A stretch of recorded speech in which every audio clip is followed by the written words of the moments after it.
ಸಾಂಸ್ಕೃತಿಕ ನಗರಿ ಮೈಸೂರಿನಲ್ಲಿ ಈಗಿನಿಂದಲೇ ದಸರಾ ಹಬ್ಬ ಕಳೆಗಟ್ಟಲಾರಂಭಿಸಿದೆ. ವಿಶ್ವವಿಖ್ಯಾತ ಮೈಸೂರು ದಸರಾ ಮಹೋತ್ಸವದಲ್ಲಿ ಪಾಲ್ಗೊಳ್ಳಲು ಆಗಮಿಸಿರುವ ಮೊದಲ ಹಂತದ ಗಜಪಡೆಯನ್ನು ಅರಮನೆಗೆ ಆತ್ಮೀಯವಾಗಿ ಬರಮಾಡಿಕೊಳ್ಳಲಾಯಿತು. ದಸರಾ ಗಜಪಡೆಯ ಆಗಮನದಿಂದ ಸಾಂಸ್ಕೃತಿಕ ನಗರಿಯಲ್ಲಿ ಹಬ್ಬದ ವೈಭವ ಕಳೆಗಟ್ಟಲಾರಂಭಿಸಿದೆ.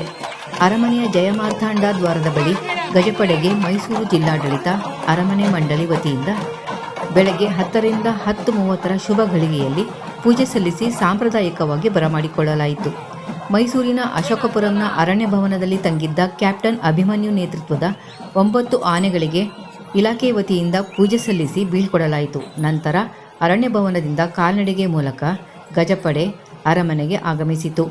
ಅಭಿಮನ್ಯು, ಏಕಲವ್ಯ, ಭೀಮ, ಕಂಜನ್, ಲಕ್ಷ್ಮಿ, ವರಲಕ್ಷ್ಮಿ, ರೋಹಿತ್, ಗೋಪಿ, ಧನಂಜಯ ಆನೆಗಳು ಅರಮನೆಗೆ ಆಗಮಿಸಿದ್ದು ಅದ್ಧೂರಿಯಾಗಿ ಸ್ವಾಗತಿಸಲಾಯಿತು.